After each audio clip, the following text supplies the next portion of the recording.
ready? Ready to take a ride? Grab your coffee and strap yourself in, because the show is about to begin. From the front lines of America, Babylon, and transmitting worldwide on the internet and satellite, you are listening to Omega Man Radio Network with Shannon Davis.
And welcome to the Mega Man Radio Network. We are back. Tonight has been a double feature.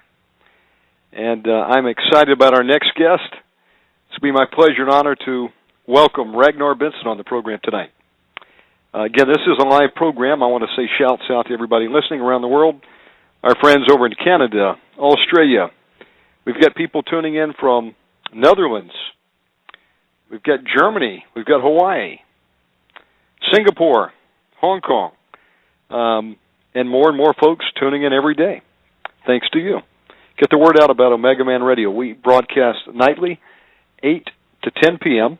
Eastern Time, Monday through Sunday, and then we're now doing our double shows many nights, 11 p.m. to 1 a.m. Eastern Time. We're also rebroadcasting on American Voice Radio Network satellite, and we're on WWCR shortwave on Sunday afternoons.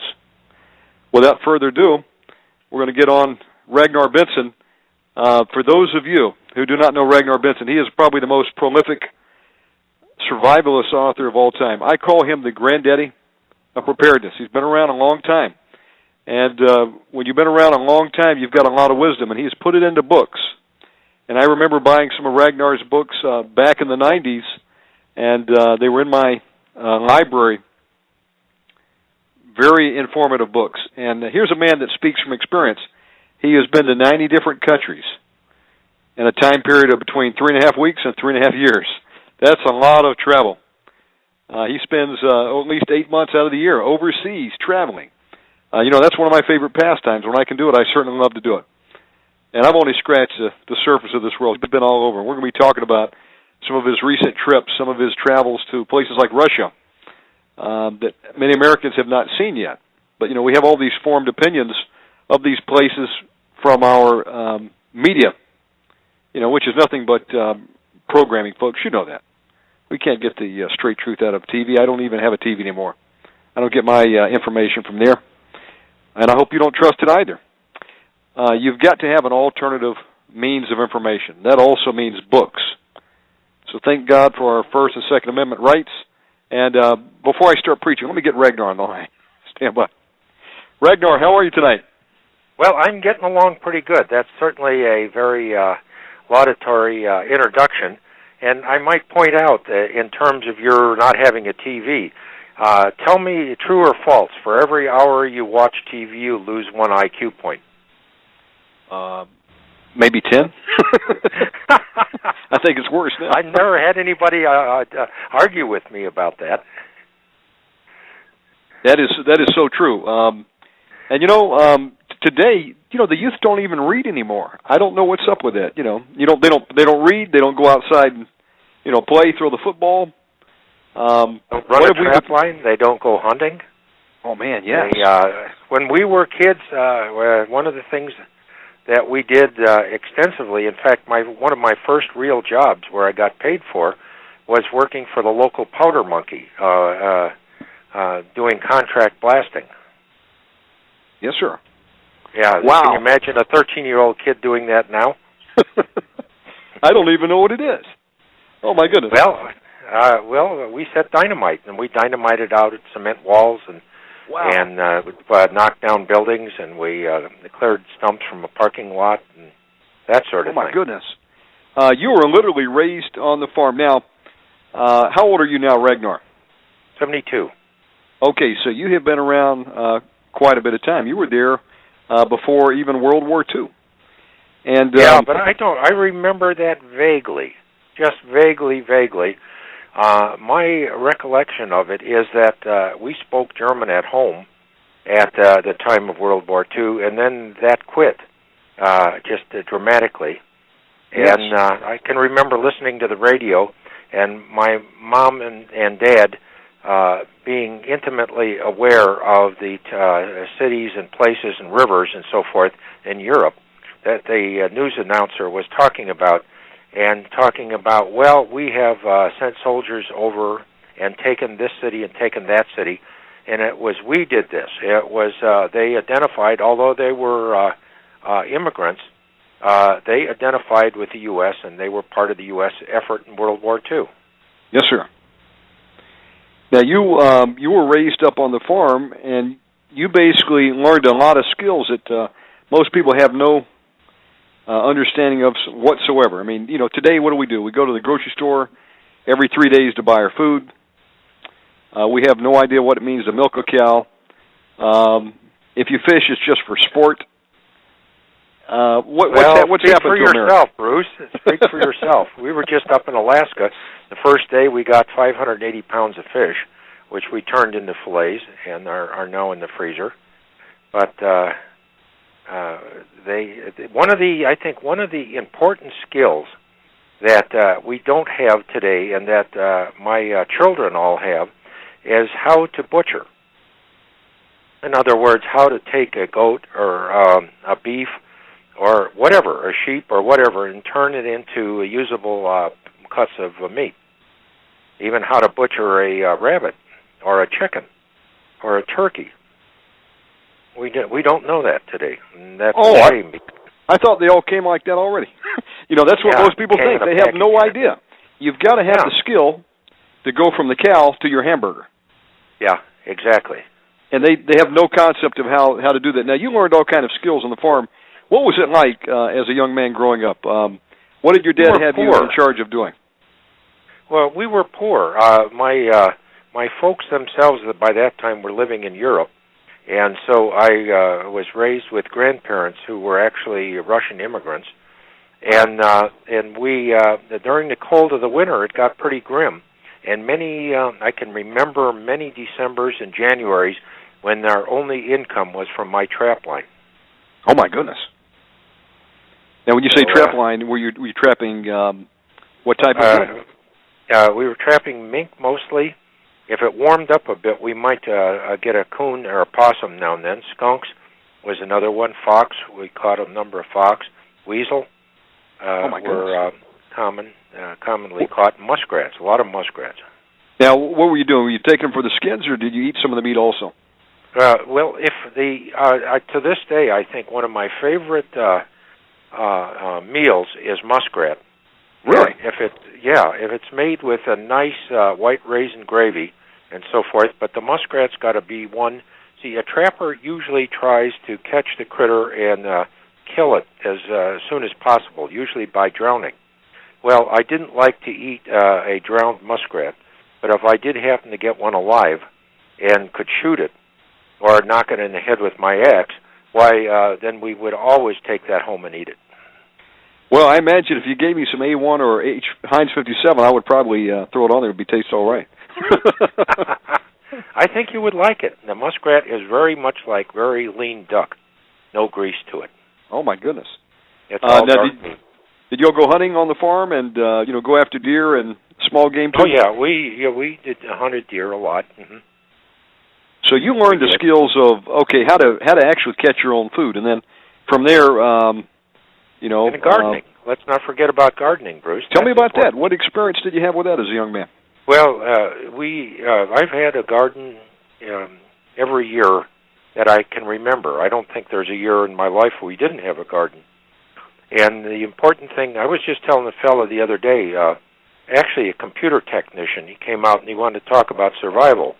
And he wanted to talk about using his computer for survival. Well, I don't know how in the world he'd do that. But I was telling him he needs to plant a garden because it takes about 5 years in any given location to learn how to raise a garden in that particular soil type and climate. Oh, my goodness. You might have to have trial and error for a year or two, right? Yeah, exactly. Or a disaster. Sure. Yeah. My goodness. But y'all were set up to actually live off the land, trap your food, grow your food, something that most of us in this generation, I'm relatively young still, I'm 41, but I have no concept of it now. I talk to my mother. She was raised on the farm. My grandfather remembers being a sharecropper, you know, for tobacco and corn and things like that. But my goodness, so far removed that's a shame. Mm-hmm. It's almost like taking a domestic animal and releasing it into the wild. They can't fend for themselves if they have to. Well, I'm a little concerned vis-a-vis the average American and, say, the average German from World War II, or let's even talk about Russians right now. Yes. They still seem to have more basic gardening and survival and scrounging skills to find food out in the wild. Now, you wouldn't survive in the wild on wild game entirely, and on a thing of berries and nuts and so forth that you found in the woods, but they sure would be a supplement to your diet. You know, I have been very keen on survival maybe for about 20 years. I have known that the economic collapse was coming. It was inevitable, and I asked myself, what would I do in that time? And, you know, of course, I worked with, you know, limited resources. I wanted to, you know, have land and so forth. It just never worked out. But I did do other preparations to include, you know, food storage. And I would talk to people, Ragnar, and I said, you know, what are you going to do when you wake up and the bottom has dropped out? And many people say, oh, I'll just go shoot a deer. And that's about the only preparation they have in mind. But the truth of it is, if that's all they've got planned, they'll probably starve to death, wouldn't they? I would think so. The basic rule of survival is that you can't expend more energy in the process of gaining whatever the food or their energy or whatever than you recover in the process. In other words, sport hunting is not an alternative in a survival situation. Because you'll end up, again, you want to lose weight, you burn more calories than you take in, right? That's exactly right. That's it. That's the bottom line. You will die, folks, if you spend more money to catch the food than the calories it's going to give you once you eat it. And another thing to keep in mind, too, Bruce, is the difference between the Chinese and the Indians. It hasn't happened lately, but the Indians traditionally starved, and the Chinese prospered fairly well as long as the government left them alone. The difference was different bodies of Indians some wouldn't eat cows, some wouldn't eat pigs, some wouldn't eat this and that, whereas for the Chinese, even everything, pigeons, rats, bird nests, everything, they convinced themselves it was a delicacy and just went ahead and ate it and got the calories out of it. So that's a part of the realignment of your thinking that you have to undergo in terms of making it in a survival situation. You've got to eat what's out there. If it's rats and cats and dogs, you better learn to like them. Well, you know, today you have a lot of these reality TV shows. Two that I particularly like. There's one called Man vs. Wild with this ex-SAS soldier called Bear Grylls. And then you've got an American, actually it's Canadian, his name is Survivor Man.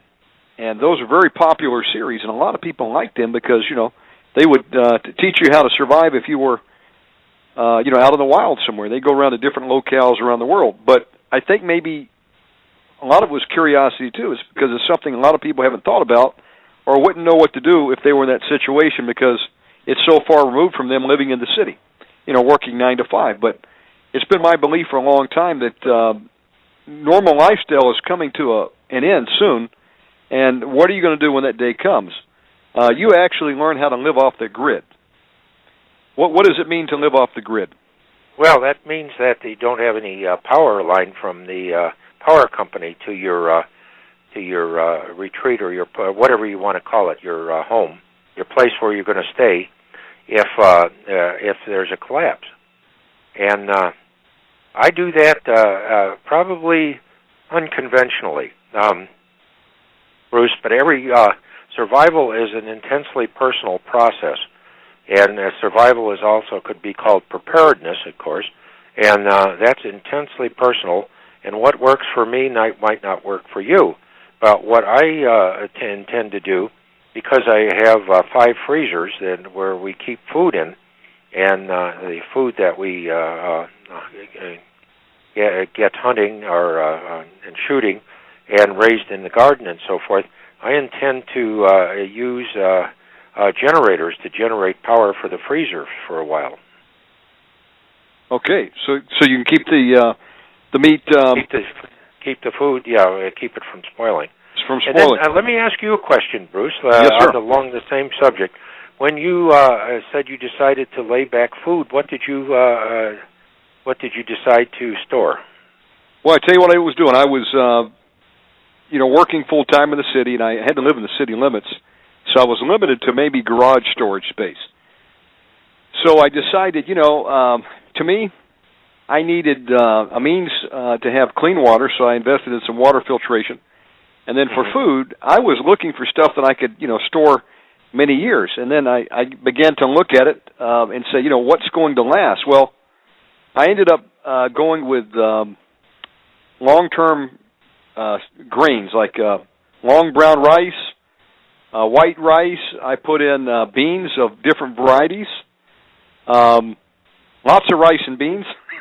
And what I would do is I'd put them in 5-gallon buckets, and most of it I hand-packed myself. And then I went after high-quality protein, and the problem with meat is most of us get it frozen, so what are you left with? So I invested in canned tuna, and then as I had a little bit more money, I started to go from canned goods into, I guess I call it the Cadillac of long-term foods, like the Alpine Air, the freeze-dried rations. I'd had a friend who had gotten a source of some long-range LARP rations, so I got a few of those. Found out things like you can get Yoder's ground beef that'll last 5 years in a can. Supplement it with some MREs, and even some canned goods. But that was about the extent of it. I figured if I could eat rice, beans, and some tuna every day, I would be okay. You would. Now, the reason I asked that question, Bruce, is so many people think, well, I'm going to lay back food so I have a couple of years' supply, and then they get to immediately look at freeze-dried, and then that's a turnoff because it's so expensive. It's good, it is tasty, and it's variable, but that's an error. If you're in a survival situation, you want your food to, and this is an important philosophical concept, you want your food to be fairly mundane, so that you don't, out of boredom, you don't just start eating and you eat it all away ahead of time. In other words, it should be a little problem to, you're going to face your beans and rice again today. I sure wish I had something better, but that's all I have, and I'm hungry, so I'm going to eat it. So, in other words, am I making myself clear? Oh, yes, sir. It's like the bag of chips that I bite. They taste so good that I usually can't stop at one. I'll eat the whole bag. But that won't be the case with rice and beans. Yeah. Now, what I suggest people buy is dried peas and lentils, because they're extremely high in protein, they're extremely inexpensive, and they're being Middle European myself, I find them extremely tasty, but I still, not to the point that I sit down and eat them all away, just eat, and have them all gone pretty quick. But lentils can be purchased for 35 cents a pound, and a pound will generally last a person a day. Yes, sir. And split peas and whole peas, same thing. Reconstitute them with water, and you can fry them, and there are many things to do with them. Make a gruel and a mush out of them. Now, let me ask you a question. And folks, I'm sorry, I didn't give you out the contact number tonight. Usually I hog the guest. I promised I wouldn't do that with Ragnar. His number is, the number to dial in tonight is 917-889-2745. Or if you have a question for Ragnar, the toll-free is 877-806-2482.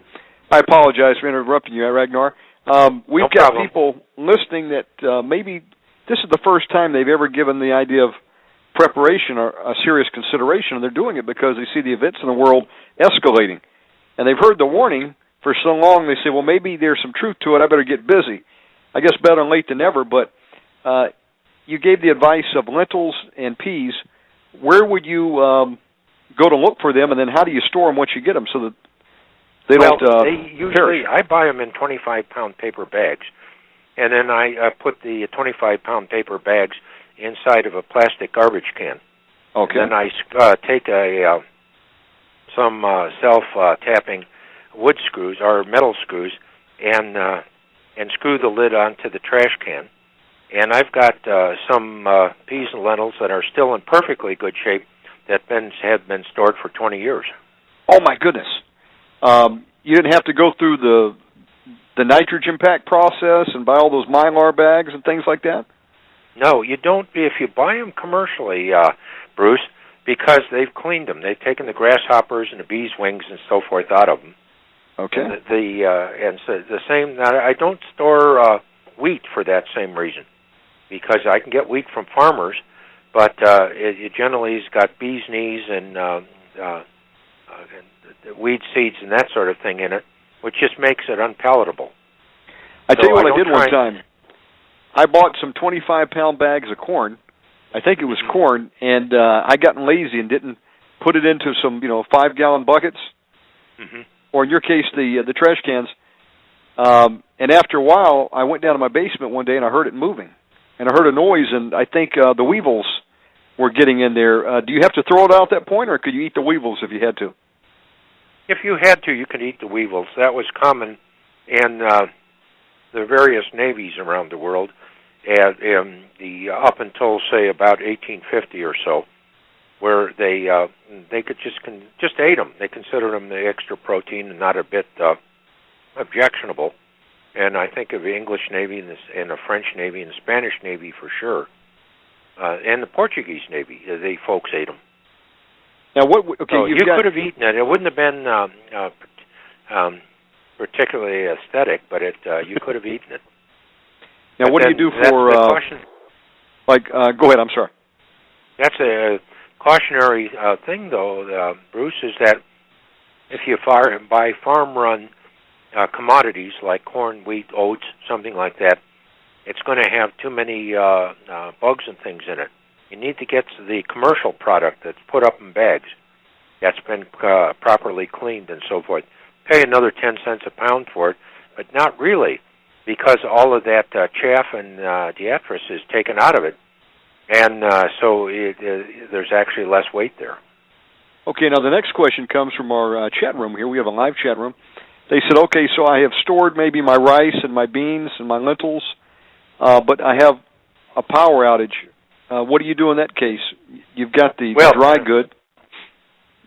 Yeah. Well, all survival requires, you look at what's essential for survival. And it isn't much. It's food, shelter, energy, and water.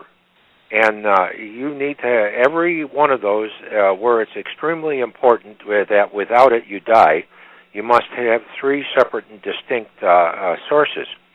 Now, I would say one of those sources should be renewable. I think, for instance, we have a lot of stored energy here in terms of heating oil, that sort of thing. But my renewable energy is firewood. And if the power goes off, and it did here up on the mountain in about 2 weeks ago. And so we simply built a fire in the fireplace, got out our fry pan, and fixed dinner. Oh my goodness, that's awesome. So you have a couple backup systems. You'll have heating oil, but then when that goes out, you can always switch and go to wood, which is what all the old-timers used to use anyway, right? Yeah, that's right. Mm-hmm. Before we had electricity, you had oil lanterns, kerosene. Now, is there a safe way to store fuel? Do you recommend kerosene over gasoline or what? Well, I like the fuel oils. Kerosene in 55-gallon barrel is okay, but it's expensive. I think much better to get number 2 fuel oil and store it. And I usually store 1,000 gallons of it. A lot of people say, well, I think I'll just go get me a Coleman generator, but how practical is a gasoline generator? I think impractical. My 2 generators are both diesel. But then I have a very, very good friend the other side of the mountain who just bought a generator, and he got one that runs on LP gas. Now, again, survival is a personal matter, and you must evaluate all the circumstances and situations for yourself. And other than listening to me regarding you better do something, what specifically you do is up to you, whatever seems best. Well, and I appreciate that. And it depends on your location and so forth, but you're still going to have these essential folks. Now, I remember when I lived in Tijuana, Mexico. You go over there, everybody uses these big, I guess they're 50-gallon propane canisters. It's hooked up to your stove, hooked up to your hot water heater, and we would have a power outage over there. And I said, wait a minute, I guess I'm screwed. Then I realized, wait a minute, I've got the propane. So I was able to take a bath and cook. We just had to use candles, but, as long as I had hot water for a shower, I was happy. Yeah. And, that propane tank would last me about 2 months before I'd have to refill it. So it really lasted a long time. So I got a couple of them, and I knew I had a system to survive a while with no electricity. Mm-hmm. Yeah, another thing that's very, very important folks don't think of is that preparedness and survival requires lots and lots of work. And in many places in the U.S., you don't have enough hours of daylight to perform all of the work and chores that are required. So you must think about some artificial lighting so that you could in the evening be snapping beans, peeling squash, or doing whatever, putting up food, butchering a deer, butchering a goat, a sheep, whatever it might be, rabbits. What's your top choice for lighting? I'm sorry, Bruce? Let's say there's no electricity, or you're not living in the desert where you could have a solar power generator. What's your top choice for backup light? I like propane as a backup. The one propane lantern will light a considerable area, and in addition to the oil, I try and keep a generous supply, a 2-year supply of propane on hand. Hey, that's a good plan right there. Let's not forget about water. A lot of people say, well, I guess my number one priority is water. I can only live 3 days without it. What can a person do living in an urban situation to have some water on hand? What's the best way to store it and treat it? Okay, the thing that I saw in Berlin and let's see, where else? Oh boy, it escapes me right now. But anyway, one of the things that they did is to catch rainwater and put it into something that substitutes for a cistern, or you can go down to local ponds or whatever. But then that water has to be purified, and you can build one of the not easy. That's too strong a word. One of the effective ways of purifying water is to run it through a sand filter. Just build a 2x6 frame and fill it with sand with a screen on the bottom, and pour the water through it and catch it again in a bucket, and then treat the water with a couple of ounces of chlorine bleach. It doesn't taste very good, but it'll keep you alive. Okay, I like that solution. In fact, I had tried that one time. I got one of these food-grade 55-gallon barrels, filled it up, and put a little bit of bleach in there. If you've got some extra water, you can survive, folks. And hopefully the water comes back on, But if you're without water, you're not going to last long. Have you been down the road and you got caught in traffic and you didn't have so much as a water bottle in your car? Yeah. I think, what about... Unless there's a spring or a stream or something close at hand that you can get some water out of. Now, when you're drinking water out of something like that, a stream or creek, do you have to watch out for giardia? Yeah. So you probably want to have something like a Katadyn water filter, or what do you recommend? Well, I usually, what we do for water here is we have a well, we can catch rainwater and snow water, and we have a pond. Now, if you're living in the city, it's kind of a tough deal. I have seen people put in shallow wells in their front lawn in suburban areas with a pump on them, and then be able to pump water from, say, 20 feet or so. And I've seen that work, especially in the south. But it's a tough deal if you're living in the city. Now, Ragnar, you were raised on the farm, and so you were pretty busy as a young man. But that wasn't all that you were doing. At one time, you wanted to be able to defend yourself, and you found a unique solution for that. Tell us about that. Okay, well, I think what you're referring to is when I was 14 years old. Yes. I wanted to get a pistol to carry on the trap line because the rifle was too cumbersome, and the basic pack was almost 80 pounds, and that was just a tough slog to carry that from one end of the trap line to the other. And so I kind of looked around a bit what was the best alternative. And in Indiana, and a 14-year-old couldn't purchase a pistol.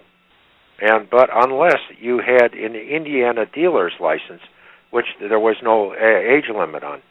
And how one got an Indiana dealer's license was get a federal firearms permit. And so at age 14, I sent $1 off to the feds and got an FFL, which I've had ever since. Listen, I thought I was young. I got one at 21. And that was the age, but man, you got in there, or you got in the grandfather clause, and you've literally had one. I think so. Probably longer than anybody in America. I think so. Congratulations. Yeah, 58 years I've had one. Man, that's pretty wild. Oh boy. Yeah. Well, that was a pretty cool way. So you were born in you were raised here in America, up on the farm. Mm-hmm. What came next for you? You decided you wanted to travel at some point.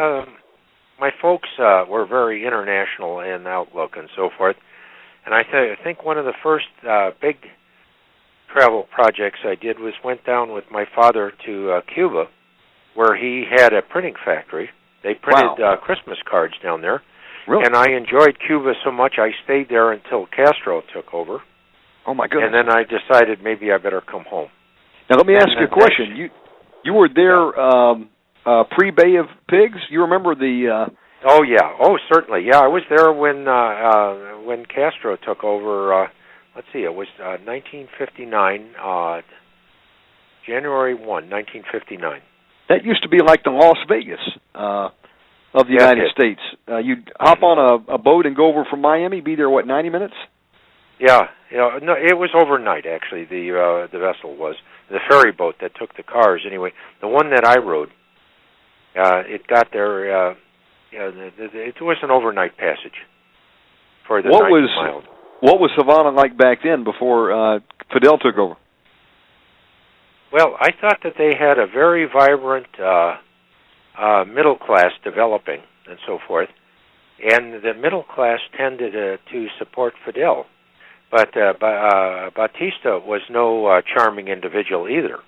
So I can both understand them not liking Batista and maybe not understanding Fidel. That was sure my case because I was actively participated in the revolution, and I guess at that age I just didn't think about it.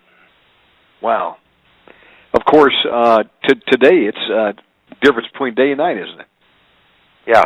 I was back in 94 and 97. Went back to kind of look around and see what Cuba was like as compared to when I was there. Now, is it true they're still using vehicles from the 50s? They just keep refurbishing the parts? Oh yeah, for sure. And a lot of bicycles and a lot of horse-drawn vehicles. And they even had. I'm not sure they use them. But if I was there in 97, so that's 13 years ago, so things could have still changed a bit. But at that time, they had a bus-like business. that they dragged behind farm tractors up and down the road, and that's how they transported people. Wow. Now, what was it like being an American there after Castro took over? Did you feel at some point in time you might be persona non grata, might have to get out? Well, my contact with Castro was Armando was his name. That's the only name I know for him. And he was caught by the Batistas and killed. And that was right at the time that Castro took over. And so I just boogied down to the ferry and checked through passport control and all, such as it was back then, and waited in the terminal about 4 hours until the ferry got there, and then took off for Miami. Wow! So I got out of there. I don't know if they were looking for me or not, but they must have known that Armando was my close personal friend. Wow! You got out by the skin of your teeth. Yeah, they being the.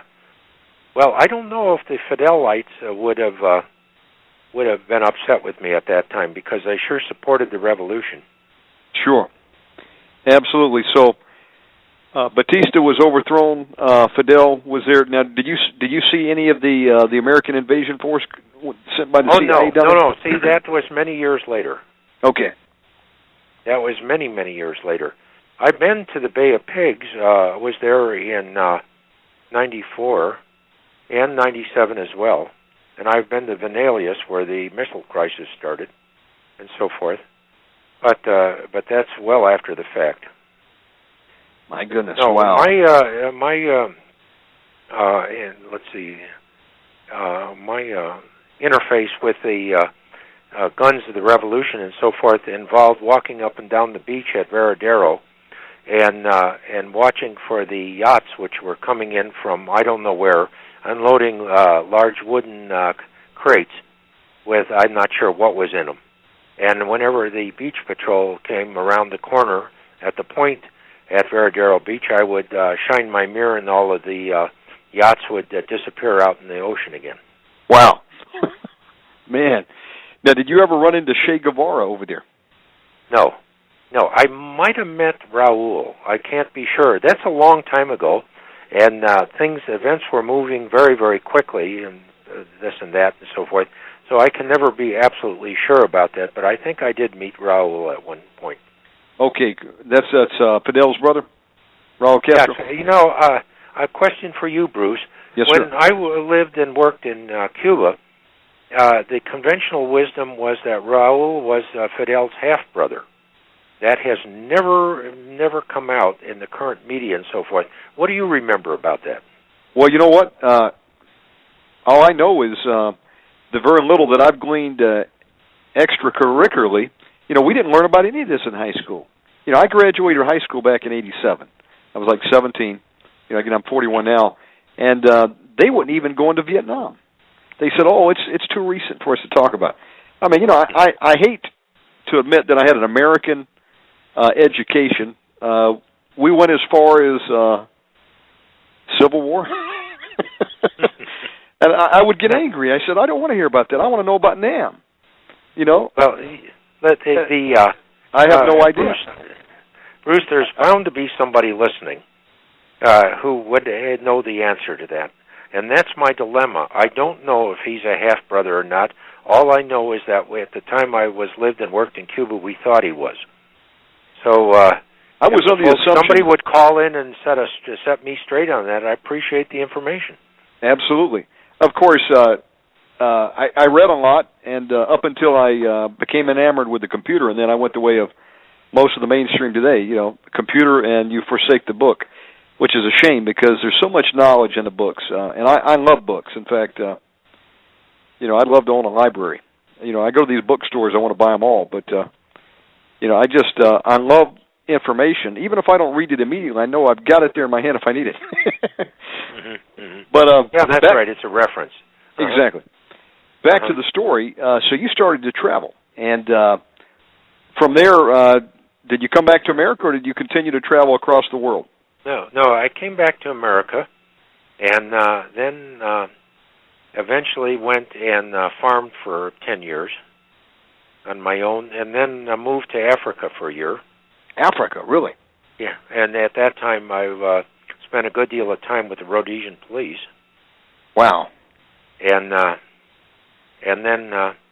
then we came back to America. I had my kids with at the time, and it just chapped me that they had to wear a uniform to go to school. Now, that is not logical. I know any number of listeners will call up and say, Ragnar, that is just completely foolish. But at the time, I just really objected to it, and so we just came back to the States. Oh, my goodness. Now, speaking of Africa, I've been as far as South Africa and up to the border of Namibia, and that was about it. I want to go back and visit. My father, as a young man, actually lived in Libya in pre-Muammar Gaddafi days. That's another story for another program. But I've always wanted to explore some more. But I was a big fan of Soldier and Forger magazine. I love all these movies like Dogs of War and The Wild Geese. But you mentioned Rhodesia. You were actually a mercenary at one time? I wouldn't say actually a mercenary. What I did is dealt guns and ammunition there. Wow. So depends how you call it, Bruce. You could say I was a mercenary, but that was my involvement with the Rhodesian police, supplying ammunition for them. Interesting. And that's a thriving market, even today. Yeah. Unfortunately, we can't get the good stuff over here because they banned it with Reagan. So we've got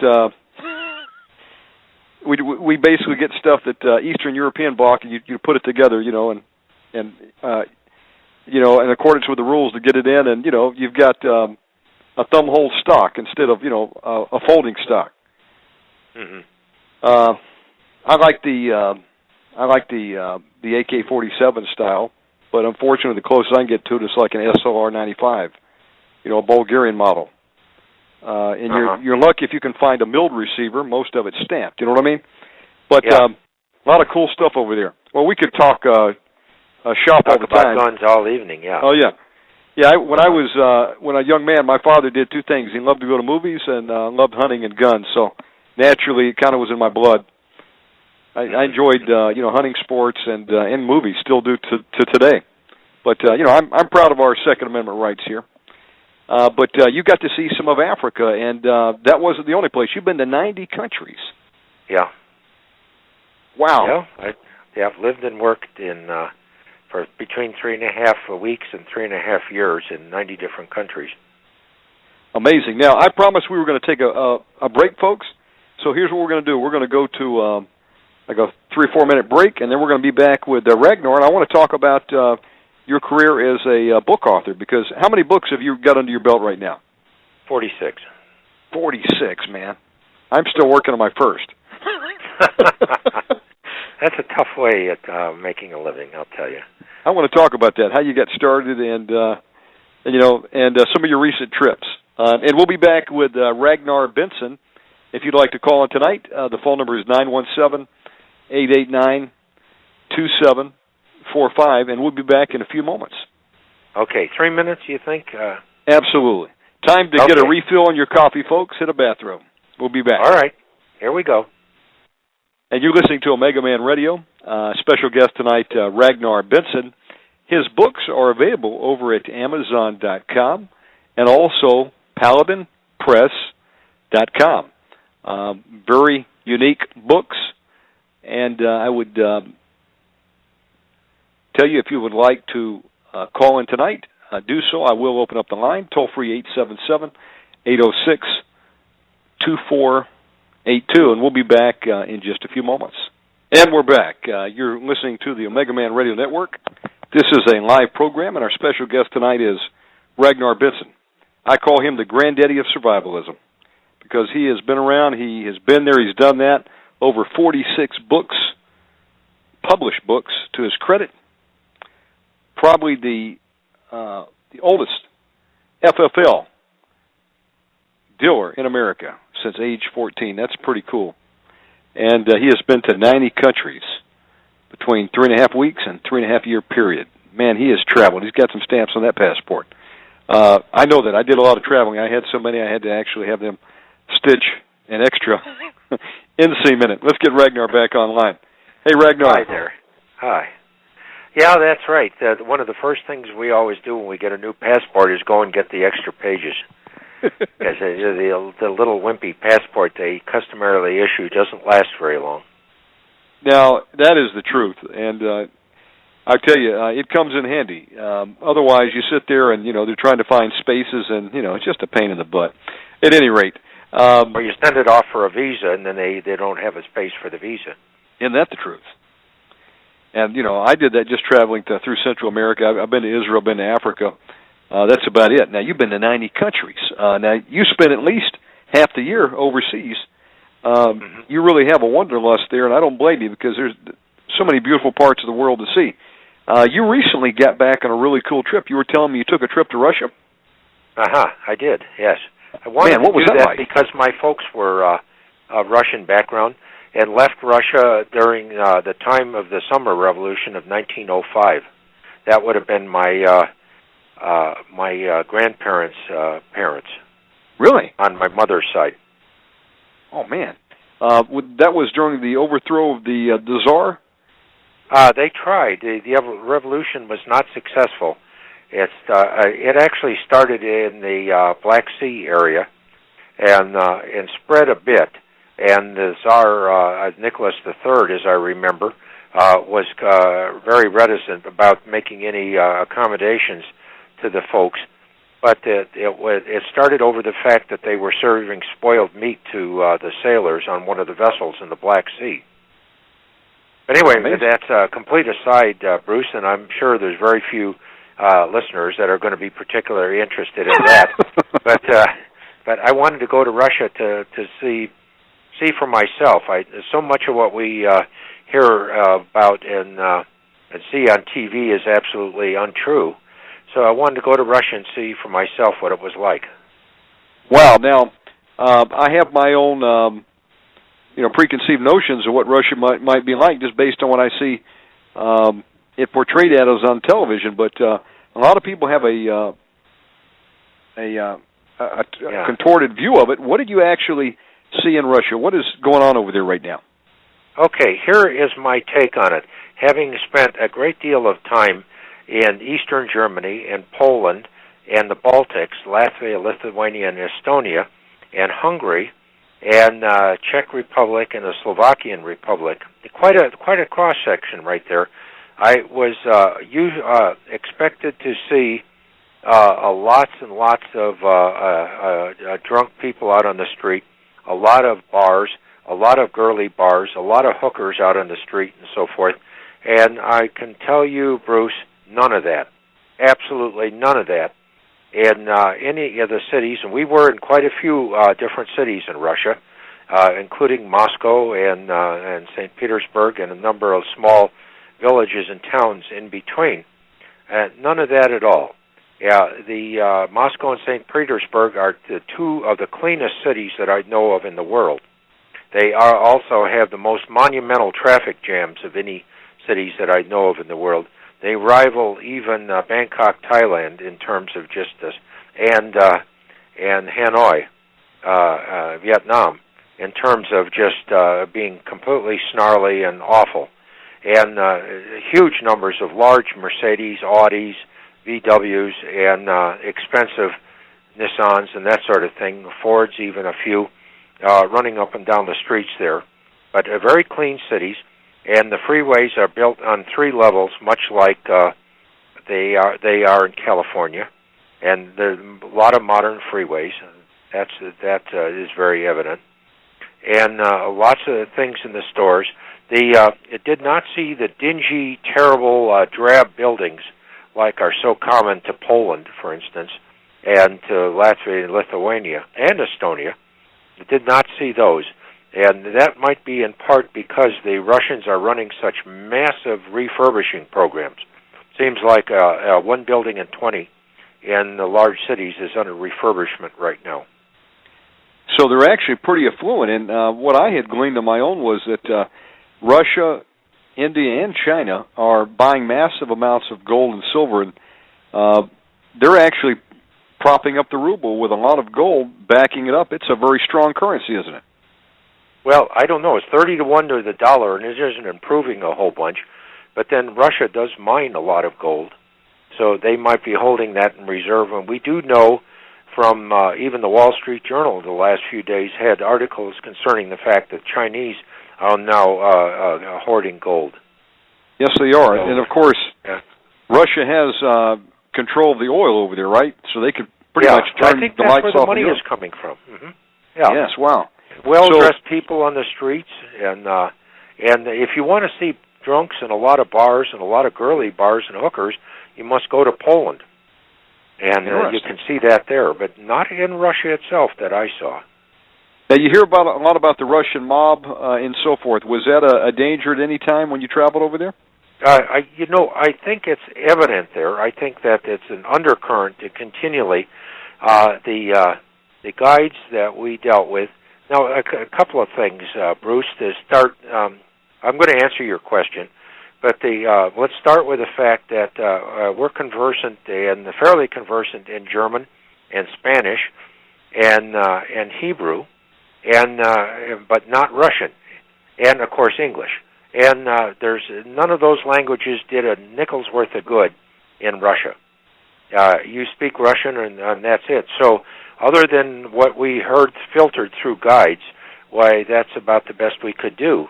But the guides continually talked about a lack of rules and regulations, which precluded business development and that sort of thing. Amazing. So maybe that's coming. I don't know. Okay, so now as an American going to Russia, did you get harassed at all or questioned? No. Why are you here? No, were they none at pretty all. Open arms? Yeah. No, they were very nice to us. They were very, very nice. In many regards, every place, in small villages, small rural villages, and big cities and so forth. And we stopped to inquire of a policeman occasionally, and we heard that they would try and shake you down, and they had none of that occurring. And so, no, I didn't feel threatened at all, although I was prepared to be. Yeah, most of the pictures kind of painted as, you go over there, you'll be tracked by the KGB, and you'll be under constant surveillance and harassed. And really, they've got their mind on more important things. They're trying to build their economy over there, aren't they? I think so. They're trying to make money, and boy, there's a lot of her there. Man, while we're over here dismantling ours, they're taking it to the next level over there. Yeah. That's amazing. So you got to visit quite a few countries. Now, let me back up. I don't know when this was in the timeline, but you spent some time in Southeast Asia also, right? Yeah, I spent a good deal of time. That impinges a bit on why I started writing. I was actually traveling back and forth between Bangkok, Thailand, and working there, and then working in the U.S. And that was a 17-hour flight, which I was taking as many times as 3 times a month. Wow! And so I decided I would start writing books, and so I during the course of those 17-hour flights, and so that's when I started writing books. Amazing. Now, did you just have a desire to put pen to paper, or were you looking at it as maybe an opportunity to create an additional source of income? The answer is yes. I was interested in the additional source of income, and I had a close personal friend who was also a relative, married to one of my mother's sisters. Dugan Larson is his name, a full Ojibwe Indian. And he kept talking about we ought to do a book on ancient Indian game gathering methods. Amazing. And so so I wrote the book, and then because survival was very, very important at that time, we changed the book to a survival cast to it. And the important thing to remember about Indians is that they couldn't, I'm talking about American Indians, and my Dugan did refer to himself as being an Indian continually, a very hardworking, a good guy. And but he continually pointed out that Indians couldn't expend more energy getting game than they garnered from the game itself when they ate it or used the skin or whatever. So the methods that they used to gather game had little to do with hunting and fishing and fair pursuit and that sort of thing. Amazing. For those unfamiliar with Ragnar Benson, he's written over 47 books to date, right? And 46, yeah. Many books here. Basically, I'm just going through some of the bibliography. Do-it-yourself medicine, basically the modern survival retreat. How to live off the land. Survival techniques here. This was at a time back in the 70s and 80s, especially when survival was very big. It's big. Yeah, it's coming back again, people are realizing. Now, I should mention the most recent book that I wrote, again, as a result of folks asking about it, and that is a book titled How to Survive the Coming Plagues. And it's offered from Venture Publications. It's not a Paladin book, but it is available from Amazon. How to Survive the Coming Plagues. And I was often asked in terms of the plagues and diseases and so forth that I ran into in the third world, how did you avoid getting them, so forth, and how do we avoid having the germs and microbes taken over our lives? So if you're interested in that subject, that book is available from Amazon.